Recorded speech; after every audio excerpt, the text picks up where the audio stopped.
тайлбар өгнө. За түүнээс гадна бол Монгол Орноос гаргадаг гадаад сэргэжлийн статистик, мөнгө санхүүгийн статистикийн холбоотой мэдээллийг та бүхэнд өгье. За ипотекийн зээл одоо ерөнхийдөө хэвийн үргэлжлээ явж байгаа. За ялангуяа ипотекийн зээлийн үлдэгдэл бол 2018 оны 4-р сарын байдлаар бол 4.3 их найдварын үлдэгдэлтэй. За жилийн өсөлтийг аваад үзвэл 3.7% жилийн өсөлттэй бол явж байна. За жилийн өсөлтийн хувьд бол ерөнхийдөө бол 2015 оны дунджаар бол 40 орчим хувийн өсөлттэй явсан бол үүнээс хойш жилийн өсөлтүүд бол саасаар бол 3.7% бол ирсэн. За ипотекийн зээлийг нь гарсан одоо орон нутгийн байршлаар аваад үзвэл дийлэнх нь буюу 3.5 их найдвар нь бол Улаанбаатар хотод олгогдсон зээл. За үлдсэн 760 орчим тэрбум төгрөг нь бол орон нутгийн зээл. За энүүгийн зээлийн үлдэгдэл хийж байгаа хувийг аваад үзэх юм бол нийт ипотекийн зээлийн 17.8% нь бол орон нутагт олгогдсон зээл байна гэсэн статистик гарч байгаа. За орон нутгийг нь дочор нь бол аймагуудаар нь салгаа харуулсан нь бол энэ зураг 1-2 дээр өгөхөнд харуулж байгаа. За хүү амын төвлөрөл суурьшлаас харгалзаад бол ерөнхийдөө бол орхон дархан уул аймаг дээр бол ипотекийн зээлийн орон нутагт ипотекийн зээлийн илүү төвлөрч байгаа. Ялангуяа тус бүр Ухаан 2 аймагт бол тус бүрт нь 120 орчим тэрбум төгрөгийн ипотекийн зээл гарсан байгаа. За аймагуудыг ингээ харах юм бол хамгийн бага ипотекийн зээл гарсан аймаг бол жишээ нь Булган аймагт 8.9 тэрбум төгрөгийн ипотекийн зээл бол гарсан гэдэг статистик бол харагдаж байгаамаа. За аливаа зээлийн статистикийг ярих үед бол түүний чанарын статистик бол бас хүмүүсийн анхаарлын тунд бол илүү байж идэг. За энэ агуулгаар нь үзээд ипотекийн зээлийн чанарыг авч үзэх юм бол хоёр төрлийн статистикээр бол авч үздэг. Эхнийх нь бол чанаргүй зээл, хоёр дахь нь хугацаа хэвчилсэн зээл. За чанаргүй зээл гэдэг бол хугацаа маань зээлийн иргэн төлөлтийн хугацаа маань төлбөр маань 90 хоногоос дээш хугацаа хэвчилсэн тохиолдолд чанаргүй зээлийн ангиллаар орж байгаа.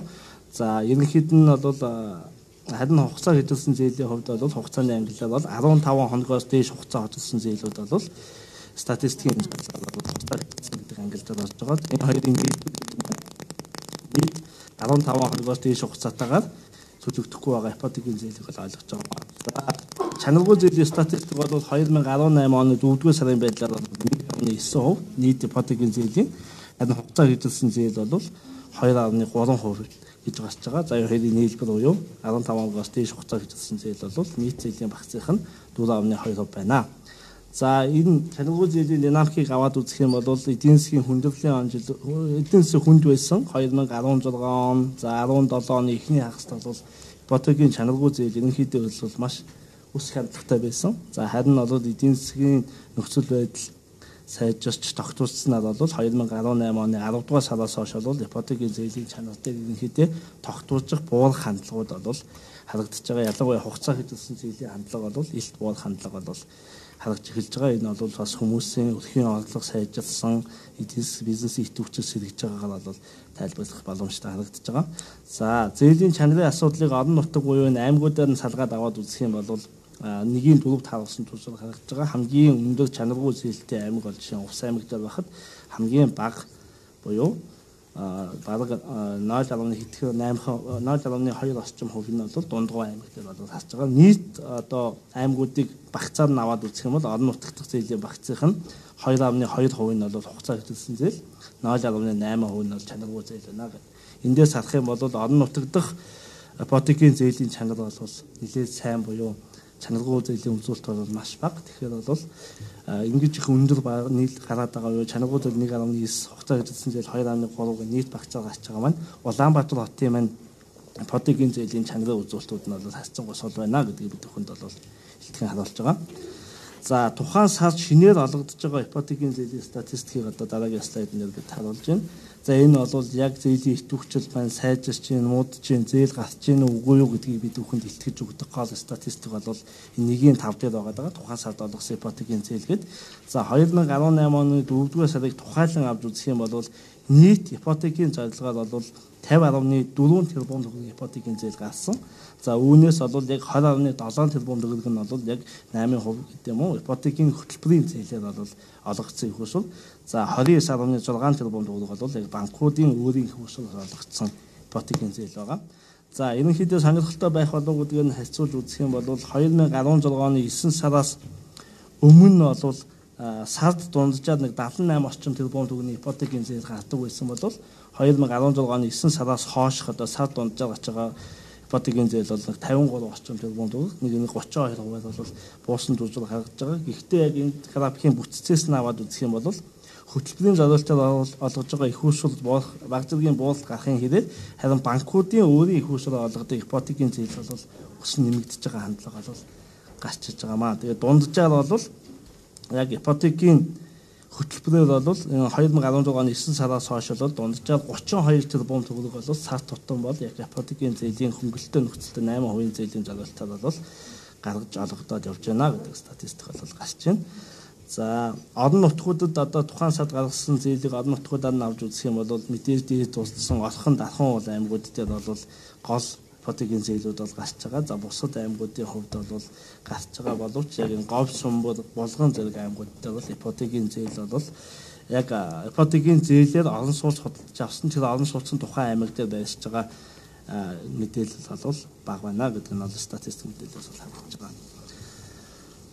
За Улаанбаатар хотод шинээр яг Улаанбаатар хотод олгогдсон байгаа шинээр олгосон зээлийнх нь бүтцээр нь аль дүүрэгт нь орон сууц авж байгааг бол энэ 1.7 жолог дээр бол хэлбэргүй харуулсан.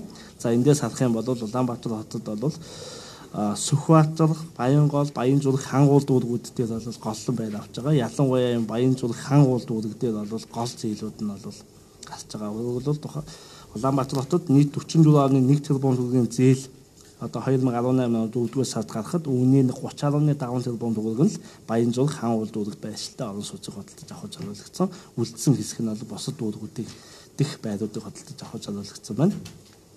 За ипотекийн зээлийн иргэн төлөлтийн статистикийг бол 1.8 дээр харуулж байгаа. Ерөнхийдөө бол дунджаар бол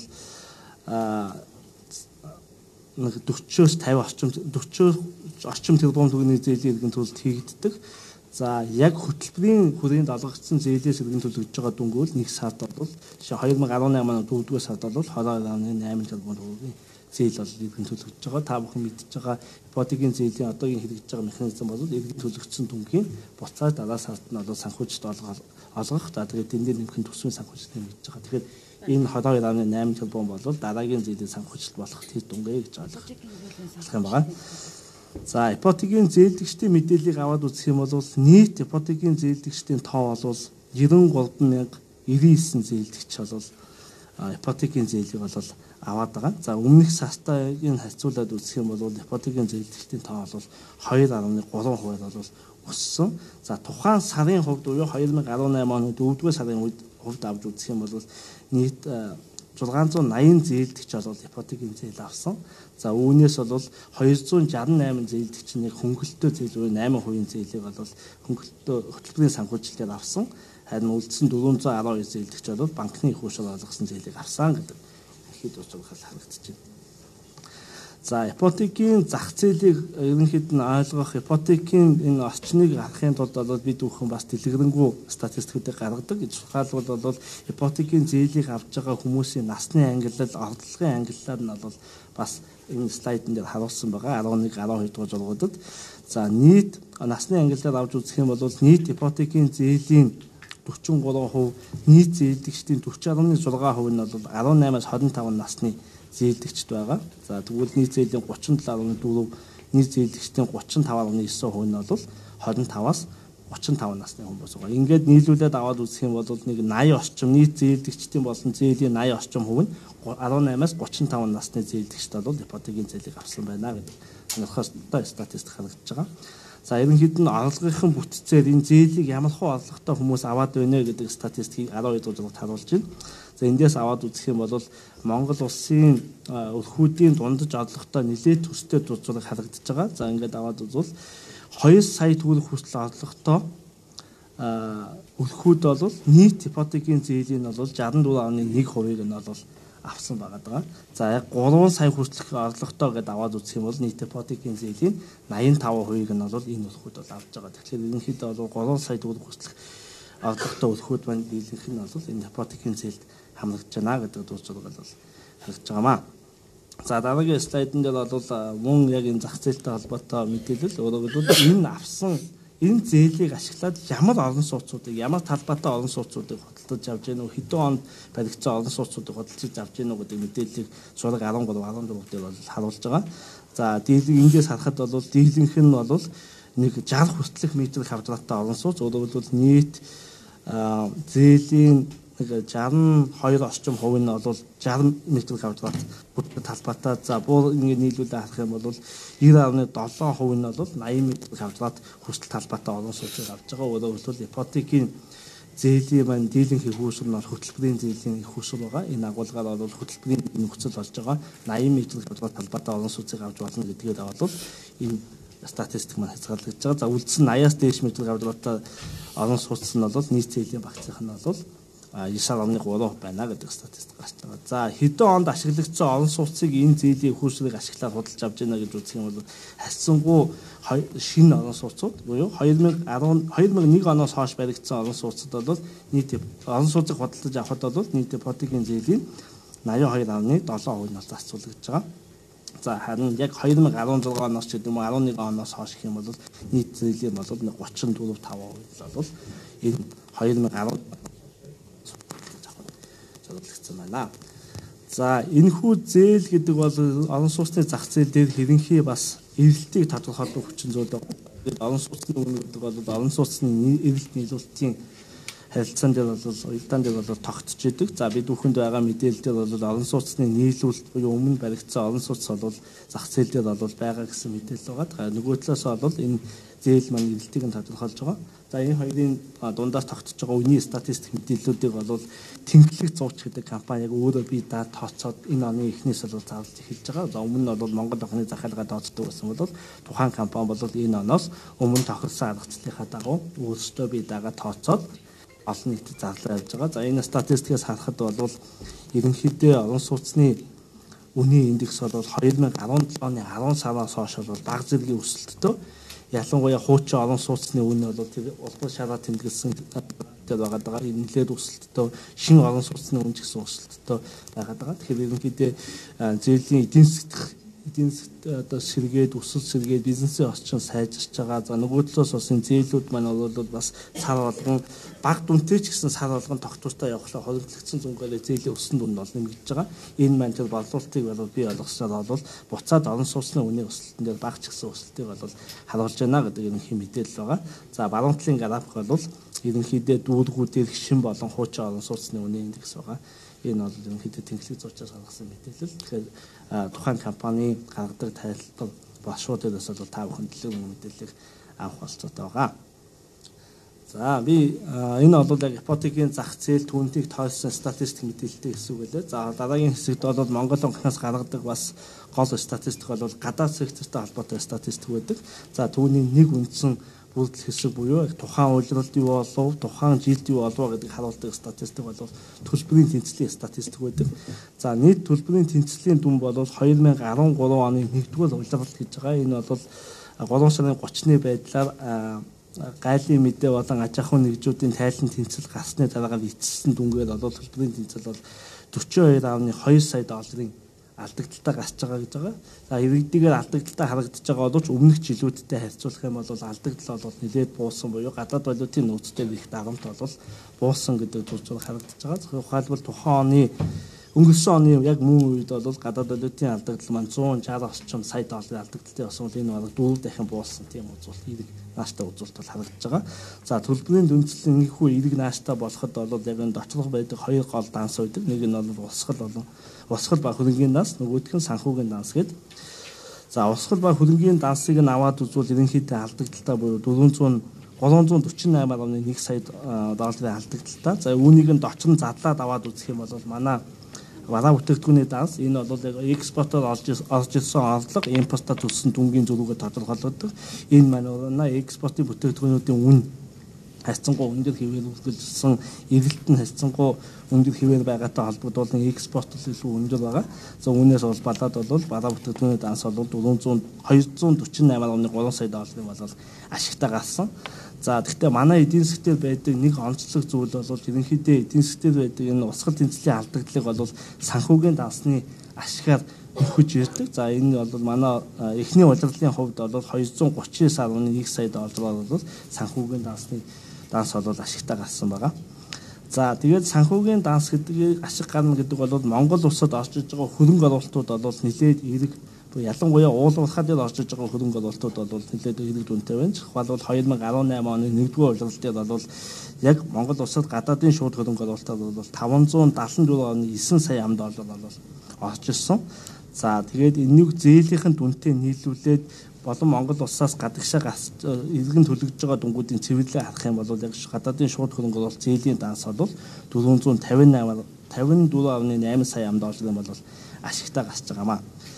За багцын хөрөнгө оруулалт буюу банкуд бол бас гадаад зах зээлээс бол 150.50 сая долларын цэвэр дүнгээр бол Монголын эдийн засгийн эхний хуулиар оруулж ирсэн байгаа. За үүнээс гадна бол банкуд бол цэвэр дүнгээр 65.8 сая долларын зээлийг бол гадаад зах зээлээс орж ирсэн. За эдгээр гадаад зах зээлээс орж ирж байгаа дүн маань санхүүгийн дансыг ашигтай гаргаад улмаар төлбөрийн тэнцлийн алдагдлыг бол бууруулахад бол хэрэгэл нөлөөлж байгаа. Гэхдээ энэ статистикийн зөвхөн статистик хэлбэрээс харахаас гадна их цаана эдийн засгт юу болж байна гэдгийг зүгээр аваад үзэх юм бол гаднаас Монгол эдийн засгаар зээл болон хөрөнгө оруулалт орж ирэх хэрээр эдийн засгийн итвэхжил багаан хугацаанд сэргдэг.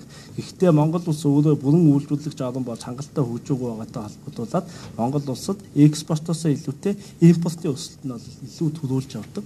Тэгэхээр импортын өсөлт бол бид сүүлийн саруудад бас эрчимтэй өсөж байгаа нь бол бидний анхаарлын төвд байна.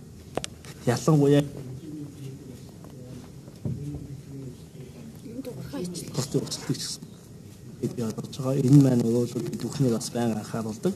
Эдийн засгийг үйлдвэрлэгч болгох, эдийн засгийг гол уурхаагаас босоод төлөвлөжүүлэх шаардлага бол эдийн засгаар байна гэдгийг хэлдэг үед бол буцаад бид бүхэн бодоод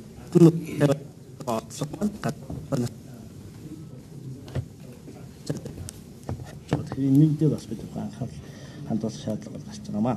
За гадны шууд хөрөнгө оруулалт бол ерөнхийдөө бол уул уурхайн салбарт за үүнээс гадна бол барилга, худалдааны болон санхүүгийн салбарт бол илүү төлөв орж иж байна гэдэг мэдээлэл санагдаж байна.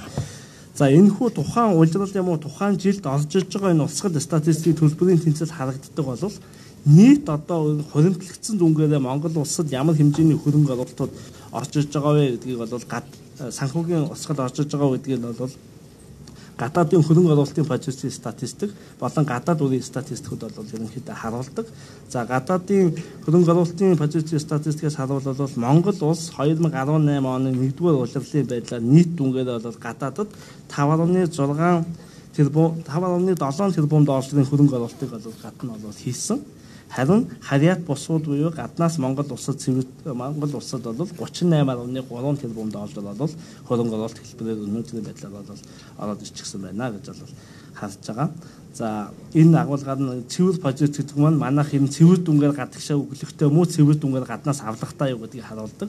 За манайх бол цэвэр дүнгээр бол 32.6 тэрбум долларыг харьяат бусууд буюу гадагшаа бол өгөх тийм үүрэг хүлээсэн байна гэдэг статистикийг бол хөрөнгө оруулалтын бажетад харуулж байгаа. За өөр нэг статистик бол гадаад үрийн статистик. Энэ бол яг бонд, зээл буюу яг үрийн босод хэрэгслүүдээр Монголын эдийн засгт ямар хэмжээний үр тавьчихсан байгаа вэ гэдэг бас харуулдаг статистик. За эндээс аваад үзэх юм бол энэ бол 2017 оны 1-р улирлыг 2018 оны 1-р улирлалтаа бол харьцуулсан байгаа. За энэ бол жилийн өөрчлөлттэй зураг нь бол слайдн дээр байна. Би улирлын өөрчлөлтийг нэрээ энд дуустъя гэж бодлоо. За засгийн газрын гадаад бол яг 2018 оны 1-р улирлт өмнөх улирлалтаа харьцуулахад бол 76 сая доллараар бол буусан. За аж ахуйн нэгжүүдийн хувьд аваад үзвэл 2 сая ам доллараар буусан. За шууд хөрөнгө оруулалтууд би дээр нэмэгдэж байгаа гэж хэлсэн. За цэвэр дүнгээр үрийн статистикээр бол гадаадын шууд хөрөнгө оруулалт болон зээл бол цэвэр дүнгээр 237 сая ам доллар өссөн. За банкуудын хувьд бол бас их хөрсрүү зээлүүд гаднаас авчирж байгаа гэсэн. За энэ агуулгаараа бол банкуудын гадаад бол 152 сая ам доллар нэмэгдсэн.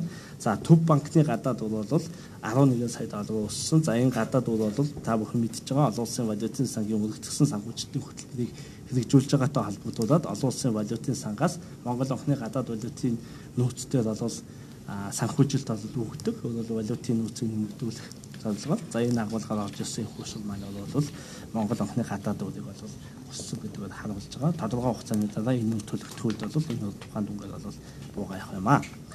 За 3 дахь хэсэг рүүгээ та бүхний анхаарлыг хандуулахыг хүсэж байна. Энэ бол Монгол банкнаас гаргадаг 3 дахь гол статистик. Энэ бол банкны салбар дээр санхүүгийн зах зээлээр юу болж байгаа вэ гэдгийг харуулдаг статистик мэдээлэл. За эхний 3-ын график бол яг эдийн засгийн мөнгөний нийлүүлэлт буюу санхүүгийн зах зээлийнх нь өөрийнх нь идэвхжил, санхүүгийн зурчлал, гүнзгийл хэр байгаа илтгэдэг гол үзүүл. За мөнгөний нийлүүлэлт бол ерөнхийдөө 2018 оны 4-р сарын эцсийн байдлаар бол 16.2 их найд төгрөгийн 2 их найд төгрөг төлсөн байгаа. За жилийнх нь өсөлтийг аваад үзвэл Монголын эдийн засгийн мөнгөний нийлүүлэлт жилд өнгөрсөн оны үетэй харьцуулахад 30%-аар бол өссөн байгаа. Өөрөөр хэлбэл эдийн засгийн мөнгөний өсөлт 30% өсөж байна гэдэг бол эдийн сэргэлтийг харуулж байна. Эдийн хадгаламж өндөр хувиар өсөж байгааг харуулж байгаа статистик. За ерөнхий агуулгаар өсөлт гэдэг бол 8 орчим хувьтай, инфляц нь 8 орчим хувьтай байхад бол эдийн засгт бол мөнгөний одоо эдийн засгийг дижих хэмжээний хангалттай өндөр өсөлтөө гэдэг бол өмнөх бас суур судалгаануудаас бол харагдсан. Тэгэхээр эдийн засгийн ямар нэгэн мөнгөний дутагдал бий болоод байгаа эдийн засгийн мөнгөний одоо нийлүүлэлт бага байна гэдэг үзүүлэлт бол огт байхгүй. 30% өсөлт бол та бүхэнд бол илтгэн харуулж байгаа. Энэхүү M2 мөнгөний өсөлт бол эерэг байхад нийт тухайн сард бол 144.5 тэрбум төгрөг өссөн. За энэхүү гол том дүнгээр өсөхөд бол мэдээж иргэдийн төгрөгийн иргэд бол аж ахуйн нэгжүүдийн төгрөгийн хадгаламж харьцангуй өсөлт бол гол нөлөө бол үзүүлж байгаа. Нэг статистик эндээс харагдаж байгаа нь бол гадаад хадгаламж нь өсөж байгаа. Энэ маань төгрөгийн ханш маань тогтвортой байгаа, цаашаа тогтвортой байх нь гэдэг бас иргэд аж ахуйн нэгжүүдийн хүлээлт зохиолж байгааг илтгэж байгаа. Өөрөөр хүмүүс нэмж хадгаламж хийхдээ тоолол биш гадаад валютаар биш төгрөгээр хадгаламж хийгээд хугацаанд дуусж байгаа гадаад валютын хадгаламжийг бас төгрөгийн хадгаламжаараа хийж байгаа дүү зургийг гэдэг нь харуулж байгаа болохоор бас эдийн засгийн долларчлалт буухад бас эерэг хандлага ажиглаж байна гэдэг ерөнхийдөө зураг бол бас харагдаж байгаамаа. За мөнгөний нийлүүлэлтийн бүтцийг нь аваад үзэх юм бол мөн саяны хэлсэн зүйлс харагдаж байгаа. Нийт мөнгөний бүтцээр бол төгрөгийн хадгаламжаар зонхлох буюу нийт мөнгөний нийлүүлэлтийн 55%-ыг нь бүрдүүлж байгаа. Гэтэл валютын хадгаламжийн хувь бол өмнөх саруудад илт буутсан одоо дүнгээд 15%-тай болж байгаа. Эерэг нааштай хандлага харагдаж байгаа. За иргэдийн хадгаламжийг нь төгрөг болон валютаар нь ангилаад үзэх юм бол та бүхэн харж байгаа 2017 оны 9 сарын байдлаар дандаа валютын хадгаламжийн зонхилсон төгрөгийн хадгаламж бага байсан бол ханш тогтоочж эдийн засгийн сэргийн хэрээр бол долларын хадгаламжийн дүн буугаад төгрөгийн хадгаламжийн дүн өсөж байгаа. Энэ бол эдийн засгийн долларч бууж байгаа. Нааштай хандлага юм бол том илэрхийлэл байгаамаа.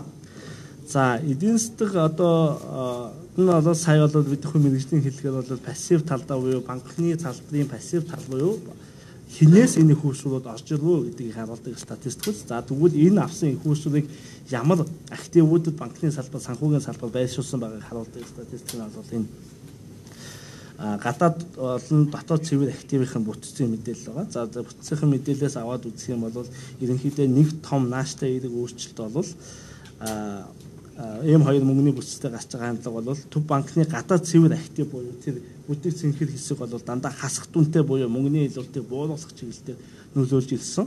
За үүнийг нь нөхөх зорилгоор бол төв банкны дотоод цэвэр актив буюу маш их хэмжээний төгрөгийн нийлүүлэлтийг төв банк санхүүгийн салбараар дамжуулан хийдэг хандлага бол өмнөх жилүүдэд байсан бол 2017 оны 11 сараас хойш төв банкны одоо дотоод цэвэр актив буюу банкны салбар руу хийсэн мөнгөнд бол багассан тэр бүдэг шар хэсэг нь байгаа цаатлын график нь харин гадаад цэвэр актив нь бол сөрөг дүнтэй явж ирсэн бол одоо эерэг дүнтэй болцсон эерэг хандлага байгаа. Тэгэхээр ерөнхийдөө бол эдийн засаг сэргээд хүндрэлээс гарахын хэрээр бол санхүүгийн салбар дээрх мөнгөний бүтц, балансын бүтцтэй ч гэсэн эерэг өөрчлөлтүүд бол гарч байгаа гэдэг энэ хандлага бол бас юм бүтцтэй бас харагдаж байгаа.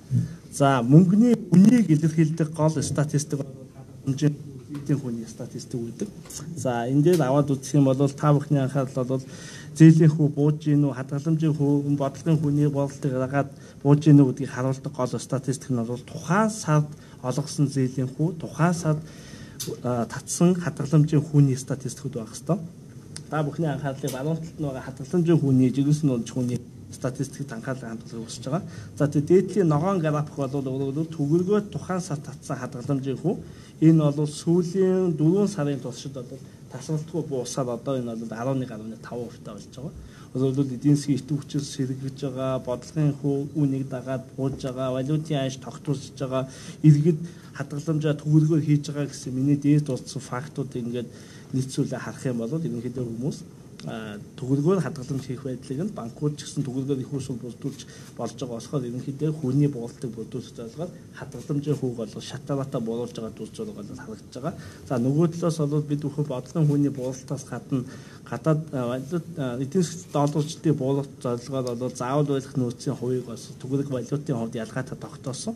За үүний нөлөөч гэсэн бол гадаад валютын хадгаламжийн хүнтэй бол бас тодорхой төвшөнд ажиглагдж байгаа. Тэгээ ялангуяа бол хадгаламжийн төгөлг болон гадаад валютын хадгаламжийн хувь бол сүүлийн 4 сард бол тасралтгүй тогтвортой бууж байгаа эерэг нааштай хандлага гарч байгаа. Яагаад эерэг нааштай гэж хэлж гин үгвэл яг хадгаламж энэ манд эцэстээ бол зээлийн хүү буулах суур орчин нь бол бүрдэж байгаа гэдэг утгаар нь би сая тахуугийг бол хэрэгжилж байгаамаа. Өөрөөр хэлбэл зээлийн хүү бол зээлийн хүүгийн уяа баруунтлын графикыг аваад үзэх юм бол яг энэ хадгаламжийн хүүний буулалт тухайн сартаа багтаад бол зээлийн хүнд бол тод харагдахгүй байгаа. Гэхдээ өмнөх оны мөн үетэй харьцуулах юм бол зээлийн хүү бол 1.31 хувиар бол буусан эерэг наастай удам байна. Магадгүй хадгаламжийн хүүний буулалт нь их саруудад бол зээлийн хүүний буулалт руугаа шилжих замаар ерөнхийдөө эдийн засгийн бизнесийн орчныг дэмжих чиглэлээр нааштай нөлөө үзүүлнэ гэж бол бидний зүгээс бол харж байгаа.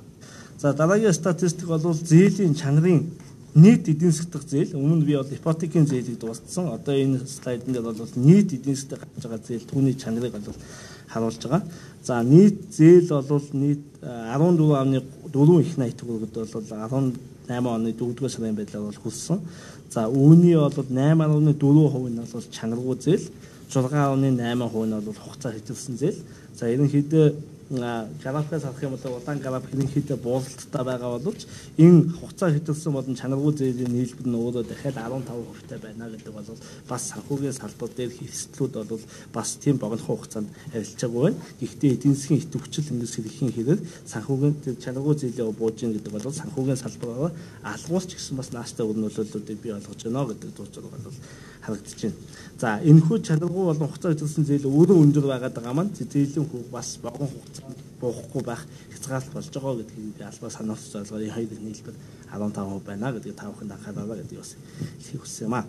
За зээлийн үлдэгдлийг ингээд дочлох салбарын ангиллаар аваад үзвэл бол дийлэнх зээл нь бол цалин тэтгэл хэрэглээний зээл. Энэ бол нийт зээлийн багц 22%-ийг дараа нь бол худалдаа, тэгээ үйл хөдлөх хөрөнгө, боловсруулах, барилга, уул уурхай гэсэн иймэрхүү дарааллууд бол харагдаж байгаа. За хэрэглээ цалин тэтгэл хэрэглээний зээлийн чанаргүй зээлийн хувь бол бас бусад энэ салбаруудын зээлийн хувийг бодоход бага байсан. За хоёрдугаарт бол энэ зээлийнх нь иргэн төлөлтийг бас шууд даасных нь орлогын даасанд орж ирэхээр суутгадаг гэдэг эрсдэл багтаа гэдэг утгаараа бол бас сүүлийн саруудад болон бас энэ хэрэглээний зээл гарах хандлага бол бас гарсан. Энэ ч гэсэн одоо бол энэ хандлага хэвээр үргэлжлэхэд нөлөөлж байгаа. Гэхдээ Монгол банкны зүгээс бол Монгол банкны судалгаанууд бол ерөнхийдөө энэхүү өндөр зээлийн өсөлтүүд маань бол санхүүгийн салбарт эрсдэл бий болгохоор байна. Бусад макро эдийн засгийн хөгжлөгөө байдал бий болгохоор байна гэдгийг бол маш анхааралтай бол тооцоо судалж байгаа. Шаардлагатай тохиолдолд авах арга хэмжээний төслүүдгөө ч гэсэн бидний бол тооцоо боловсруулаад явж байгаа гэдгийг та бүхэн анхааруулж байна. За бусад салбаруудын хувьд бол бид бүхэн мэдж байгаа. Уул уурхайн салбар итвэхч гэхлээр хамгийн эхлээд тээврийн салбар, тэрний дараа худалдаа үйлчлэгийн салбар дээр эерэг өөрчлөлтүүд гардаг. Үүнийг дагаад бол тухайн салбаруудын зээлжих шалбар нэмэгдэхлээр тухайн салбарууд дээр бас зээл гарах байдал бол хэвээр байгаамаа. За та бүхэнд асуулт хариултын үед олж болох анхаарал хандуулсан байлаа. Статистик танилцуулсан дараа нь асуулт хариулт руу болоо байгаа. Би онцлсон энэ удаагийн хэдийн бол бас тгийг яаж болж манай нөөцүүд санхүү зах зээлийн газар тэгээд асуулт хариултыг төсөлт нь ерөнхийдөө бол одоо нэг чи асуулт хариултыг бол бас яг энэ чиглэлийг хүрээд тавьж тавьсан гэж байна.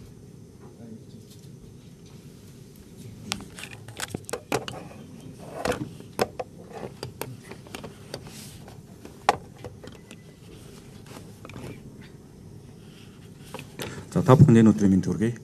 За энэхүү танилцуулгаар 8% ипотекийн зээлийн хөтөлбөрийн хэрэгжилт өнөөгийн байдлын талаар та бүхэнд мэдээлэл өгөхийг зорьсон юм. За ингээд танилцуулгын агуулгыг товчхон танилцуулъя. За уг танилцуулгаар 8% ипотекийн хөтөлбөрийн хэрэгжилт, за хөтөлбөрийн өнөөгийн байдал, За орон сууцны зах зээлийн төлөв. За иргэдээс мөн ерөнхийдөө байнга ирдэг нэг асуулт байдаг. Энэ зээлийн хүүг хэрхэн тооцдог? За энэ тооцоололоод байгаа арга нь ямар учиртай болох талаар мэдээлэл хүсдэг. Энэ талаар бас товчхон мэдээлэл өгөхийг зорьсон. За тэгээд мөн Монгол банкнд иргэдээс ирж байгаа түгээмэл асуулт саналуудад бас нэг товчхон хариулт өгөхийг зорж энэхүү танилцуулгыг хийж байгаамаа.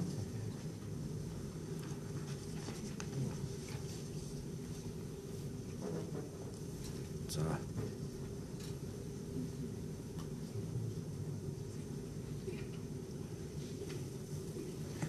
юу дэлгэцэн дээр гартал төр үлээж байгаа хүмүүс яа та.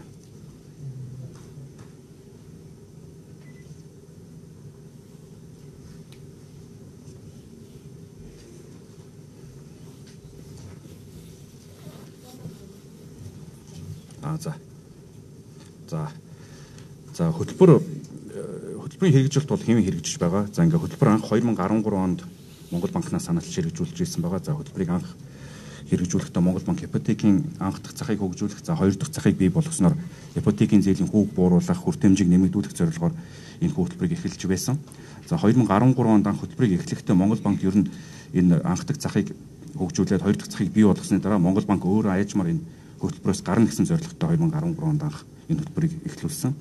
За 2016 оны орон 6-нд ирээдүйн тэтгэврийн нөөц сангийн тухай хууль батлагдсантай холбогдуулаад ипотекийн хөтөлбөрийг төр хугацаанд Монгол банкнаас засгийн газар шилжүүлж байсан. За ингээ 2016 оны 10 дугаар сард хөтөлбөр эргээд Монгол банкнд шилжиж ирсэн байгаа.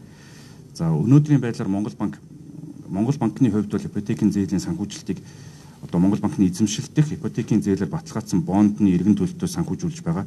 За 2017 оны 5 дугаар сард валютын сантай хөтөлбөр тохирж эхлүүлсний дагуу Монгол банк ер нь өөрийнхөө санхүүжилтийг яг иргэн төлөлтийн хэмжээнд хязгаарлаад засгийн газраас төсөв тодорхой хэмжээний их үүсвэр суулгаад мөн санхүүжилтэд хувь нэмрээ оруулаад явах нь зүйтэй гэсэн тийм тохиролцоонд засгийн газрын зүгээс Монгол банкны зүгээс олуулсан валютын сантай тохирсон байгаа. За ингээд 2016-17 оноос эхлээд Монгол банк өөрийн зөвхөн ипотекийн зээлийн бондны үндсэн төлбөрөөр хөтөлбөрийг санхүүжүүлж явж байгаа бол улсын төсөвт мөн 17-18 оноод тодорхой хэмжээний их үүсвэрийг суулгаад энэ үнээсээ ипотекийн хөтөлбөрийн санхүүжилтийг олгоод явж байгаа. За 2017 онд улсын төсөв 111 тэрбум төгрөг суулгасан. 111 тэрбум төгрөгийг Монгол банкнаас банкудад дамжуулан их үүсвэрийг хуваарлсан байгаа. За 2018 оны улсын төсөвт 120 тэрбумыг суулгаснаас 1-р удирдлагад 30 тэрбумыг 4 сард олгосон. За 2-р удирдлагын их үүсвэр болох 30 тэрбумыг 5 сарын ихээр Монгол банкнд хуваарлсны дагуу Монгол банкнаас банкудад хуваарлах их үүсвэрийн хэмжээг мэдэгдсэн 5 дугаар сарын сүүлээр уг их үүсвэрийг хуваарлахаар төлөвлөд ажиллаж байна. За хөтөлбөрийн санхүүжилт та бүхэн түрүүнд тайлбарласны дагуу тасралтгүй санхүүжилтийг Монгол банк засгийн газраас олгоод явж байгаа. За 2013 онд Монгол банкнаас нийтдээ хөтөлбөрийн хэмжээнд 1.5 их найт төгрөгийг банкудад олгосон байгаа. За 14 онд 755 тэрбум, 15 онд 707 тэрбум, 16 онд 659 тэрбум, за 17 онд 242.6 тэрбум, 18 оны эхний 4 сарын байдлаар Монгол банкнаас 63.7 тэрбум төгрөгийг олгоод байгаа. Ерөнхийдөө хөтөлбөр хэрэгжиж эхэлснээс хойш Монгол банкнаас нийт 4 их найт төгрөгийг банкудад ипотекийн санхүүжилт хэлбэрээр олгосон байна. За улсын төсвөөс хийгдсэн санхүүжилтийг мөн та бүхэн товчхон танилцуулъя. Түрүү хэлсний дагуу 2017 онд 110.9 тэрбум төгрөгийг улсын төсвөөс олгосон байгаа. За 2018 онд 120 тэрбумыг төсөвт суулгаад эхний удирдлагын байдлаар 29.4 тэрбумыг банкудад Монгол банкнаас санхүүжилт хэлбэрээр олгоод байна. За 2017 онд Монгол банкнаас болон засгийн газраас нийт санхүүжүүлсэн ипотекийн зээлийн санхүүжилтийн хэмжээ бол 353.8 тэрбум төгрөг байгаа. За 2018 оны 4-р сарын байдлаар Монгол банкнаас 64 тэрбум, засгийн газраас 29.4 тэрбум, ингээд нийтдээ 93.3 тэрбум төгрөгийг банкудад хуваарлаад байгаа. За 2018 оны үлдсэн хугацаанд Монгол банкнаас 128.3 тэрбум, засгийн газраас 90 тэрбум төгрөгийн санхүүжилт, ингээд 2018 онд нийтдээ 312 тэрбум төгрөгийн санхүүжилтийг банкудад олгоно гэсэн төлөвлөгөөтэй ажиллаж байна. За хөтөлбөрийн санхүүжилт та бүхэнд түрүүн хэлсний дагуу тасралтгүй үргэлжлээд явж байгаа. За 2018 оны 1-р сард Монгол банкнаас 16 тэрбум төгрөгийг банкудад хуваарлсан байгаа. За уг 16 тэрбум төгрөгийг 249 зээлдэгчид банкуд цааш нь дамжуулан олгосон байна. За 2-р сард мөн 16 тэрбум төгрөгийг хуваарлсныг цааш нь 211 зээлдэгчид, 3-р сард 246 зээлдэгчид, за 4-р сард засгийн газрын их үүсвэр хуваарлагдсантай холбогдуулаад нийтдээ 46 тэрбум төгрөгийг 657 зээлдэгчид банкуд дамжуулан олгосон байна. За 5 дугаар сард мөн 46 тэрбум төгрөгийг олгоно. Тэгэхээр зээлгчийн тоо мөн 650 орчим зээлгч байх байхаа гэсэн төсөөлөлтэй байна. За цаашид үлдсэн хугацаанд 172 тэрбумыг Монгол банк болон засгийн газраас банкудад олгоно. За манай дээр Монгол банкнд нэг ирдэг бас нэг асуулт байнга тавигддаг асуулт бол яг энэ хөтөлбөр зорилтод бүлэгдээ очиж гинүү гэсэн асуултыг байнга сэтгүүлчдийн зүгээс ч олон нийтийн зүгээс ч мөн тавьдаг. За ингээд түрүүн гаан учир захирал нийт ипотекийн зээлийн хэмжээнд та бүхэнд мэдээлэл өгсөн бол би яг энэ 8% хөтөлбөрийн хүрээнд яг ямар зээлдэгчдэд энэ зээл нь очиод байна гэдгийг тавчхан танилцуулахыг хүссэн юм. За яг 8% хөтөлбөрийн хүрээнд нийт зээлдэгчдийн 44% нь 25-аас 35 насны зээлдэгчд байна. За 35-аас 45 насны зээлдэгчдийн 36%-ийг эзэлж байгаа юм байна. Тэгэхээр ингээд нийтдээ 45 хүртэлх насны зээлдэгчид нийт хөтөлбөрийн 75%-ийг хувь нь очсон байдаг. Ерөнхийд нь ингээд 25-35 насны зээлдэгчдийг та бүхэн үзээд хараад үзэх юм бол 44% гэдэг тоо харагдаж байна. За орлогоор нь ангилаад харуул нийт 1.5 сая хүртэлх төгрөгийн орлоготой өрхүүд нийт олгосон зээлийн 44.5%-ийг авсан байна. Яг 1 сая төгрөг хүртэлх орлоготой иргэд бол 18.5%. За 1-ээс 1.5 сая төгрөгийн орлоготой өрх 26%. За 1.5-аас 2 сая төгрөгийн орлоготой өрх 19.6% ингээд 2 сая төгрөг хүртэлх орлоготой иргэдийн өрх хувьд бол нийт зээлийн 64.1%-ийг авсан байна. За хөтөлбөрийн нийт зээлийн талаар ер нь эдийн засгт ямар үр нөлөө үзүүлж байгаа талаар та бүхэн товчхон танилцуулъя. За нийт моргежийн зээлийн ипотекийн зээлийн үлдэгдлийг дотоодын нийт бүтээгдэхүүнтэй харьцуулаад үзэх юм бол 17 оны байдлаар энэ 16% та байна. За хөгжингүй орнуудын хувьд ер нь ингээд нийт ипотекийн зээлийн үлдэгдлийг дотоодын нийт бүтээгдэхүүнтэй харьцуулаад үзвэл нэг 35 орчим хувьтай байдаг. Хөгжиж буй орнуудын хувьд бол энэ тоо харилцан адилгүй байдаг. Монгол улсын хувьд ингээд хараад үзэх юм бол ер нь цааш нь ипотекийн зээлийн хэмжээ нэмэгдэх бас орон зай бол байгаа. За хөтөлбөрийн 8% хөтөлбөрөөр олгосон нийт ипотекийн зээлийн үлдэгдэл нь за яг нийт ипотекийн банкуудын олгосон ипотекийн зээлийн үлдэгдлийн 77%-ийг эзэлж байна. Ингээд тоо хэмжээгээр нь та бүхэн танилцуулбал өнөөдрийн байдлаар Монгол улсын банк санхүү банкуд нийт 93 мянган иргэнд ипотекийн зээл олгосон бол үүний 64.7 мянган зээлдэгч нь яг хөтөлбөрийн хүрээнд за нийт 4.3 их 80 төгрөгийн ипотекийн зээлийн үлдэгдэл банкуд дээр байна.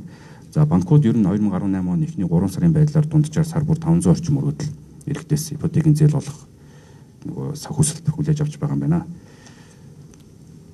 За ингээд дараагийн слайдн дээр та бүхэнд орон сууцны зах зээлийн цаашдын хандлагын талаар товчхон танилцуулъя. Энэхүү судалгааг Тэнхлэг зууч компаниас хийсэн байгаа. Ингээд энийг манайх танилцуулахад ашигласан юм а. За өнөөдрийн байдлаар Улаанбаатар хотод нийт 380 мянган өрх байгаагаас 216 мянган өрх нь гэр оролт за үлдсэн өрхүүд нь орон сууцнд амьдарч байна. Тэгэхээр орон сууцны эрэлт бол Улаанбаатар хот Монгол улсын хэмжээнд бол өндөр байгаа. За Тэнхлэг зууч компаниас хийсэн судалгаагаар эх 3 жилд 35-аас 40 мянган өрх орон сууц судалж авах хүсэлттэй эрэлт байгаа гэсэн судалгаа хийсэн байна. Үүнээс яг орлогоор баталгаажсан эрэлтийн та бүхэнд баруун гар талд нь харуулж байна. Орлогоор баталгаажсан эрэлт бол 2018 онд 6.9 мянга, за 2019 онд 12.2 мянга, за 2020 онд 9 мянган өрх ипотекийн зээл авах хүсэлтэй байгаагаа Тэнхлэг зууч компани судалгаагаар гарсан байна. За хөтөлбөрийн зээлийн хувьд бол валютын сантаа тохирсны дагуу Монгол банк зөвхөн өөрийн одоо эзэмшиж байгаа ипотекийн зээлээр баталгаажсан бондын эргэн төлөлтөөс ипотекийн зээлийг санхүүжүүлж байгаа. За иргэдийн зүгээс мөн энэ хүртээмжийг нэмэгдүүлэх талаар санал байнга ирдэг. Бидний хувьд бол хөтөлбөрийг цааш нь 2019 оны 1-р сараас засгийн газар шилжүүлнэ гэсэн байр суурьтай байгаа учраас энэ ондоо бол Монгол банк өөрийнхөө эргэн төлөлтөөс санхүүжуулаад явна. 2019 оны 1 сараас энэ хөтөлбөр цааш техникийн хэрэгжих талаар бид нар энэ оны 9 сар гэхэд сангийн яамтай хөтөлбөрөөгөө батлаад тохиролцоонд хүрэх ёстой байгаа. За 2017 онд хөтөлбөрийн хүрээнд 5828 зээлдэгчид бол яг 8% зээл олгогдсон байна. За 2018 онд бол Монгол банкны зүгээс нэг 4800 зээлдэгчид яг хөтөлбөрийн зээл хүрнэ гэсэн тооцоотой байгаа. Тэгэхээр өмнө та бүхэн танилцуулсны дагуу нэг 6.9 мянган иргэн бол ипотекийн зээл авах хүсэлттэй байгаа талаар судалгаанд танилцуулсан байгаа. За хэдийгээр ипотекийн зээлийн нөгөө Монгол банкнаас болон төсвөөс олох санхүүжилтийн хэмжээ хязгаарлагдмал байгаа ч гэсэн ерөнхийдөө эдийн засаг докторчоо зээлийн хүүгийн түвшин буурж байгаатай холбогдуулаад банкуд өөрөө их усүрээр ипотекийн зээл олох хандлага нэмэгдэж байгаа. Түрүүн гаавч танилцуулсны дагуу хэдийгээр яг 8% хөтөлбөрийн хүрээнд олгож байгаа их усүрийн хэмжээ хязгаарлагдмал байгаа ч гэсэн яг иргэдээс ирж байгаа эрэлтийг банкуд өөрөө их усүрээр шийдвэрлэх байдал ингээд сайжирч байгаа. Тэгэхээр энэ бас нэг нааштай үзүүлэлт гарч байна. За орон сууцны зах зээлийн цаашдын хандлагын байдлаар бол эх 3 жилд яг 41-ээс 60 м квадрат талбайтай орон сууцны илүүдэлтэй байгаа. Тэгэхээр зах зээл энэ дээр нийлүүлэлт нь хангалтгүй байна гэсэн тооцоо тэнхлэг зууч компаниас хийсэн байна. За 40 м квадрат хүртэл талбайтай орон сууцны нийлүүлэлт бол илүүдэлтэй байгаа. За 61-ээс 80 м квадрат талбайтай орон сууцны нийлүүлэлт мөн эрэлтээсээ өндөр байна гэсэн судалгаа тэнхлэг зууч компаниас хийсэн байна. За тэнхлэг зууч компаниас хийсэн судалгаагаар мөн эх 3 жилд яг орон сууцны бодит эрэлт бол 33,100 орон сууцны эрэлт байна. Нийлүүлэлт 38,500. Ингээд нийлүүлэлт 5,400-аар илүү байна гэсэн судалгаа гарсан байна. Инхээр ер нь орон сууцны зах зээлийг аваад үзвэл орон сууцны нийлүүлэлт бол хангалттай байгаа. Өрхийн орлого ингээд эдийн засаг сайжирч байгаагаас шалтгаалаад нэмэгдээд банкуд өөрийн их усраараа шийдвэрлэх нөөц боломж нь ингээд сайжирч байгаагаас шалтгаалаад хөтөлбөр ингээд цааш нь доктортой үргэлжилсэн тохиолдолд бас ингээд банк санхүүгийн салбарын зүгээс энэ их усрын дутагдлыг шийдвэрлээд явах боломжтой гэсэн төр зураг харагдаж байна. За энэ дээр дараагийн юун дээр иргэдээс нэг байнга Монгол банк нэг юу асуултууд ер нь ирдгийн энэ одоо ипотекийн зээлийн сарын төлбөрийг тооцохдоо тэнцүү төлөлтөөр ингээ банкуд тооцоо явуулсан байдаг. Ингээ тэнцүү төлөлтөд тооцоод явахаар эхний жилүүдэд зээлийн ихэнхдээ бүх төлбөр нь зээлийн хүнд яваад үндсэн төлбөрөөс маш бага хэмжээгээр хорогдоод байна гэсэн ер нь санал шүүмжил байнга ирдэг. Тэгэхээр энэ тэнцүү төлөлт хийгдэж байгаагийн давуу талын за үндсэн төлбөр тэнцүү байдлаар ингээд тооцоо гаргачлаас давуу тал нь юу юм бэ гэдгийг бид нар та бүхэнд бас тавчхан мэдээлэл өгөхийг хүссэн юм. За сарын төлбөрийг тэнцүү байдлаар тооцоод явах нь бол одоо иргэнд ирэх сар бүрийн төлбөрийн даамт нь бага байдаг. Та бүхэн энэ жишээнээс харах юм бол за үндсэн нөхцлүүд нь бол ерөнхийдөө бүгдээр адилхан. Нэг зүрхэн зөвхөн үндсэн төлбөрийг тэнцүү төлөх, нөгөөх нь сарын төлбөрийг тэнцүү байх хоёр аргачлалаар тооцны ялгаануудыг харуулсан байна. За сарын төлбөр тэнцүү тохиолдолд сарын төлбөр жишээ нь энэ жишээн дээр 585 мянган төгрөг байхад үндсэн төлбөрийг тэнцүүгээр тооцох юм бол сарын төлбөр нь 767 мянган төгрөг байхаар байгаа. Инхээр өр орлогын харьцаагаар нь тооцоод үзвэл тухайн өрх нь 1.3 сая төгрөгийн орлоготой байхад энэ зээлийг авах боломжтой байгаа бол үндсэн төлбөр тэнцүү байхаар тооцох юм бол өрхийн орлого тавигдах шаардлага дээш нэмэгдэж байгаа. Тэгэхээр 1.7 сая төгрөгийн орлоготой байж тухайн өрх энэ зээлийг авах боломжтой байгаа. Үүнээс яг үндсэн төлбөрийг тэнцүү байлгасны нэг давуу тал нь бол хүүний төлбөр багасдаг. За энэ сарын төлбөр тэнцүү байдлаар тооцоод үзэх юм бол яг нийт зээлийн хугацаанд 70.5 сая төгрөгийн хүү зээлэгч төлж байгаа бол үндсэн төлбөр тэнцүү байгаа тохиолдолд 56.3 сая төгрөгийн зээлийн хүү нийт хугацаанд төлөхөр байгаа. Гэхдээ энийг нийт нөгөө 240 сар буюу 20 жилийн хугацаанд нь хуваагаад үзэх юм бол сарын төлбөр тэнцүү байх нь илүү давуу талтай байгаа. Яг тухайн иргэндээ бол сар бүр төлөх нөгөө зээлийн төлбөр нь буурж байгаа, орлогод нь тавих шаардлага нь багасж байгаа. Сарын төлбөрт бага байгаагаас хамаарат тухайн зээлэгч зээлээ цаг хугацаанд нь төлөх чадвар нь ч гэсэн бас нэмэгдэж байгаа. Тэгэхээр нөгөө зээлийн эрсдэл талаас ч гэсэн тооцоод үзвэл сарын төлбөр нь тэнцүү байгаа нь давуу талтай гэж үздэг. Энэ дараагийн зурган дээр яг энийг та бүхэнд графикаар харуулсан байна. Эхний график нь бол нөгөө сарын төлбөр тэнцүү байдлыг ингээ харуулсан байгаа. Эндээс харахад та бүхэн эхний жилүүдэд ерөнхийдөө хүүний төлбөр нь өндөр, үндсэн төлбөр нь бага байгаад одоо ингээ тодорхой хугацааны дараанаас үндсэн төлбөр нэмэгдээд хүүний төлбөр нь буураад явдаг.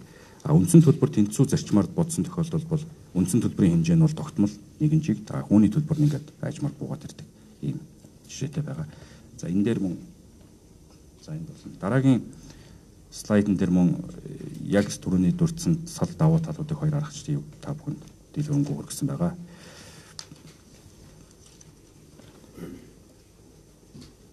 За өөр мөн иргэдийн зүгээс ирдэг нэг асуулт бол урьдчилгаа төлбөрийн хэмжээг бууруулах боломжтой юу гэсэн асуулт байнга ирдэг.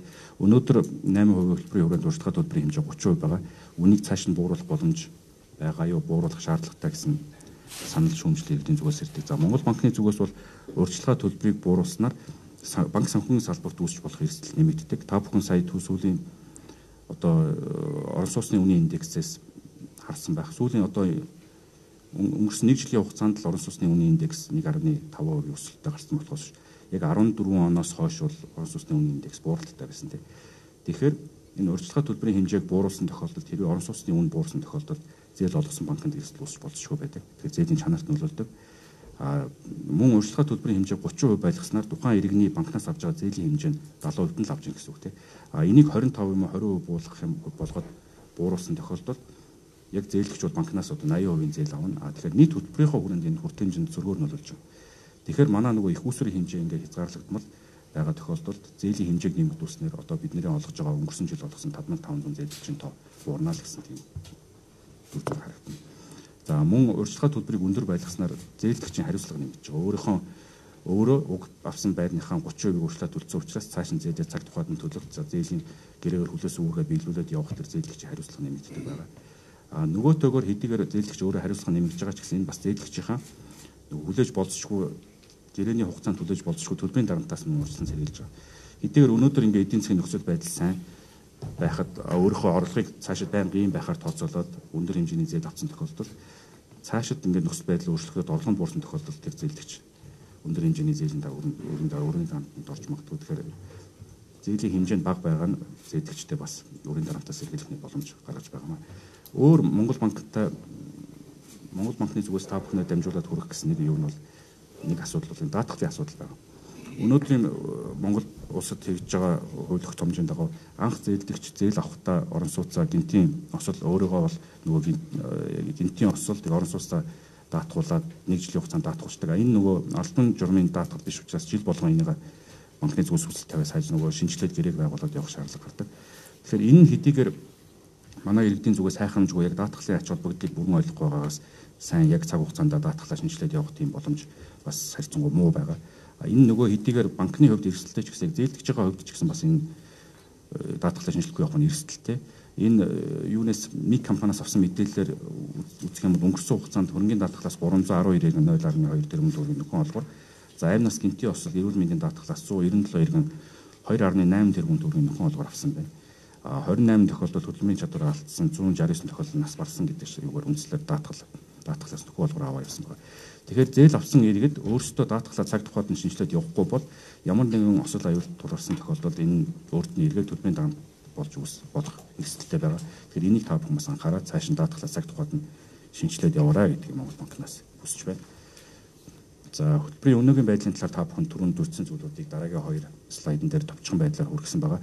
Энэхүү танилцуулгыг бид олон нийтийн боловсрол мэдээллийн төвөөрөө дамжуулаад та бүхэнд яг файл хэлбэрээр нь өргүүлнэ. Энийг та бүхэн цааш нь олон нийтэд танилцуулах боломжтой. За ингээ миний танилцуулга ерөнхийдөө бол дуслаа. Та бүхнээс асуулт байвал би хаалт.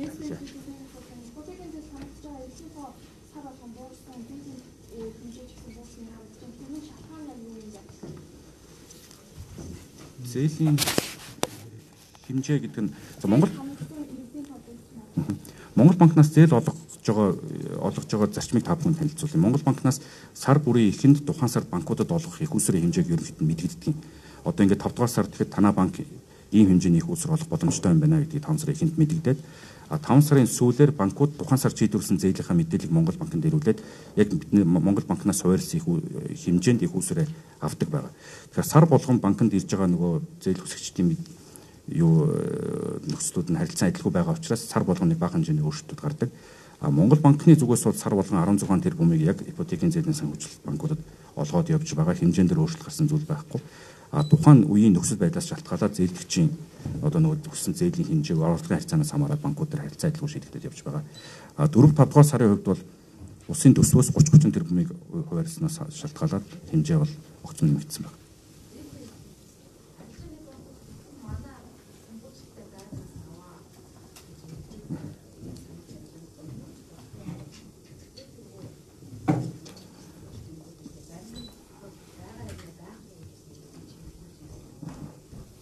Энэ дээр одоо манай энэ хөтөлбөрчин бол Монгол банкнаас их усрыг олгоод олгосон их уср нь МИГ компаниар үнцаасчлуулагдаад дамжиж эргэж ирээд Монгол банкнд хоригдлогддог байгаа.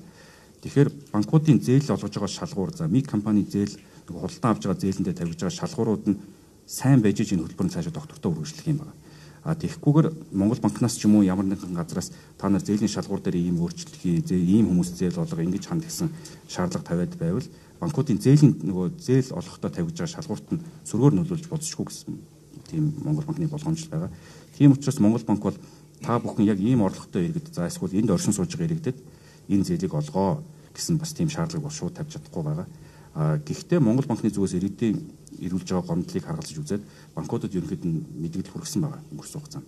Та бүхэн одоо ингээд зээлдэгч нарт харилцан адилгүй хандах нь зохимжгүй зөвхөн өөрийн харилцагч байгууллагуудын барьсан барилгаас судалж аваад өөр бусад зээлдэгчийн материалыг хүлээж авахгүй байгаа чинь зохимжгүй маа эндээ анхаарна гэсэн одоо чиглэлийг Монгол банкнаас өгсөн байгаа. За ойрын хугацаанд Монгол банкнаас бас банкуд ипотекийн зээлийн хэрэгжилттэй холбогдуулаад шалгалт хий гэсэн төлөвлөгөөтэй байгаа. Энэ дагуу бид нар бас мөн яг яаж хэрэгжиж банкуд иргэдэд яаж хандж байгаа талаар бас шалгаж үзнэ.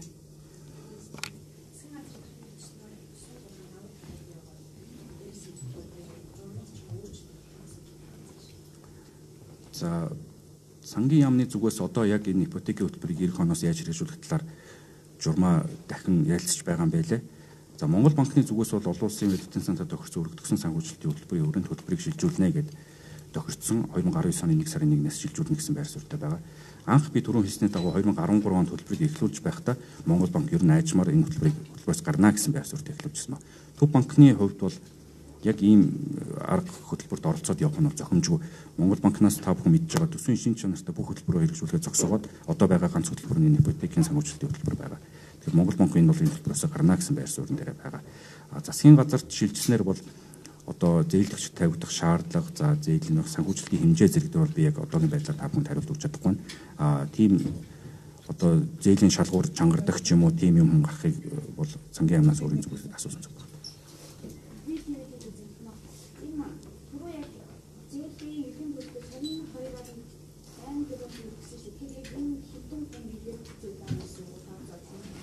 хэдэн оны асуусан байна.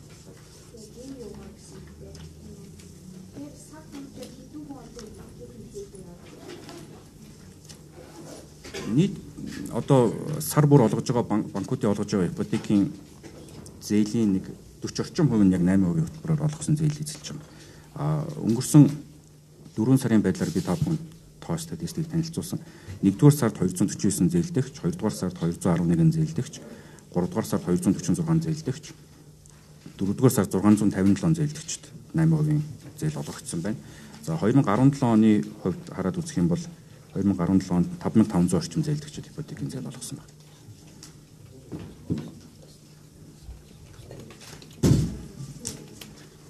За өөр асуултаа юу байхгүй бол хөрөлж ирсэн баярлалаа. Өндөрлж байна.